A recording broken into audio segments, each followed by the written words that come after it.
అమరావతి రాజధానిలో రహదారుల పనులైతే అత్యంత వేగంగా జరుగుతున్నాయని చెప్పుకోవచ్చు. ఎందుకంటే మనం ప్రస్తుతం ఈ6 రోడ్డు దగ్గర ఉన్నాం. ఈ6 రోడ్డు నిర్మాణ పనులు అయితే చాలా వేగంగా జరుగుతున్నాయి. ఈ6 రోడ్డు చంద్రబాబు నివాసానికి ఏదైతే అమరావతి రాజధానిలో చంద్రబాబు నివాసం ఏర్పాటు చేసుకున్నారు, నివాసానికి కనెక్ట్ అయ్యే విధంగా ఈ రోడ్డు తీర్చిదిద్దడం జరుగుతుంది. మనం చూడొచ్చు ఈ రోడ్డుని.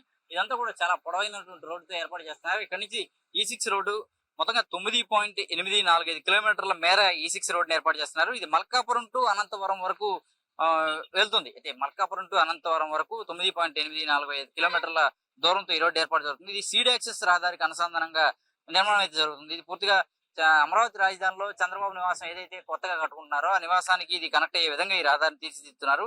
ఇదైతే ఆర్వీఆర్ కన్స్ట్రక్షన్స్ వారి సారథ్యంలో నిర్మాణం జరుగుతుంది. అయితే తుళ్ళూరు దాటిన తర్వాత ఈ తుళ్ళూరు కొంచెం ఏదైతే తుళ్ళూరు దాటి పెదపరిమి వైపు వెళ్లే దారి ఉందో ఆ సరౌండింగ్స్ లో ఈ రహదారి నిర్మాణం అయితే జరుగుతుంది. మొత్తంగా అంటే ఏదైతే అమరావతికి ప్రధానమైనటువంటి రహదారులు ఉన్నాయో సీడాక్స్ రహదారి ఉండవల్లి నుంచి ప్రారంభమయ్యి అమరావతి రాజధాని మొత్తం కూడా సీడాక్సెస్ రహదారిని కీలకమైనటువంటి రహదారిగా తీర్చిదిద్దుతున్నారు. ఆ రహదారికి అనుసంధానంగా అంతర్గత రహదారులు చాలా ఏర్పాటు చేస్తున్నారు.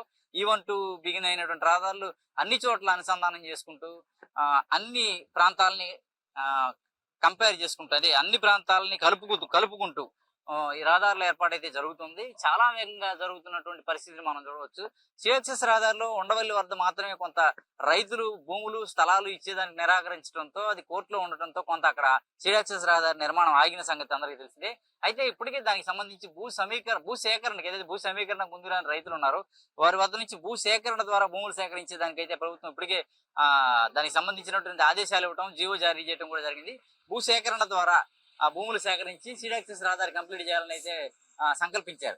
ఈ సీడాక్సెస్ రహదారికి అనుసంధానంగా వచ్చేటువంటి రహదారులన్నింటిలో కూడా పూర్తి స్థాయిలో ఏర్పాట్లు అయితే చేస్తున్నారు. ప్రత్యేకమైన గ్రీనరీతో ఏర్పాటు చేస్తున్నారు. మనం ప్రస్తుతం ఉన్నటువంటి ఈ ఈ6 రహదారిని కూడా అదే విధంగా తీర్చిదిద్దుతున్నారు. 2+2గా అంటే మధ్యలో గ్రీనరీతో అటువైపు రెండు ఇటువైపు రెండు రహదారులుగా పాదాచారులే కావచ్చు, ద్విచక్ర వాహనదారులే కావచ్చు, హెవీ వాహనాలే కావచ్చు అన్ని కూడా ఈ రహదారి ద్వారా ప్రయాణం చేసే విధంగా అయితే ఏర్పాట్లు చేస్తున్నారు.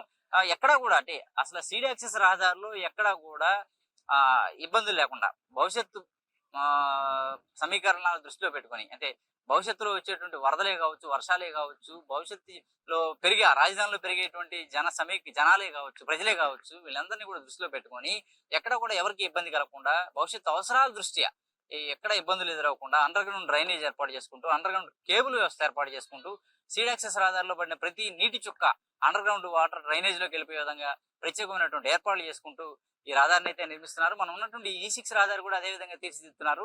ఎక్కడ కూడా ఇబ్బందులు లేకుండా 2+2గా ఈ రహదారిని ఏర్పాటు చేస్తున్నారు. మధ్యలో గ్రీనరీ ఏర్పాటు చేస్తూ ఎక్కడ కూడా పొల్యూషన్ లేనటువంటి రహదారిగా తీర్చిదిద్దేదానికి అయితే ఏర్పాటు చేస్తున్నారు. ఎక్కడ అంటే భవిష్యత్తులో కూడా రహదారి ఎటువంటి ఇబ్బందులు ఎదురవ్వకుండా చాలా అందమైనటువంటి ప్రపంచ స్థాయి రాజధానిలో ప్రపంచ స్థాయి రహదారులు ఏర్పాటు చేసేదానికైతే ఏర్పాట్లు జరుగుతున్నాయని మనం చెప్పుకోవచ్చు. ప్రత్యేకంగా ముఖ్యమంత్రి చంద్రబాబు ప్రత్యేక పర్యవేక్షణలో ఈ రహదారులు ఏర్పాటు చేస్తున్నారని కూడా చెప్పుకోవచ్చు. అన్ని కూడా ఎక్కడా కూడా సిఆర్డీఏ అధికారులు ప్రత్యేక పర్యవేక్షణ కనపరుస్తూ కాంట్రాక్టర్ల మీద వదిలేయకుండా వాళ్ళు ఎలా నిర్మాణాలు చేస్తున్నారు, ఆ నిర్మాణాలు ఎలా జరుగుతున్నాయి అనేది కూడా వాళ్ళు ప్రత్యేకంగా పర్యవేక్షిస్తూ నిర్మాణాలు చేస్తున్నారు. అయితే ఈ పూర్తి స్థాయిలో ఈ రానున్న మూడేళ్లలో రహదారులన్నీ పూర్తి చేయాలనేటువంటి సంకల్పంతో అయితే ప్రభుత్వం ముందుకెళ్తుంది. వీడియో జర్నలిస్ట్ రెహమాన్తో నాని, ఏపీ అమరావతి, అభినవ్ భారత్, అమరావతి నుంచి.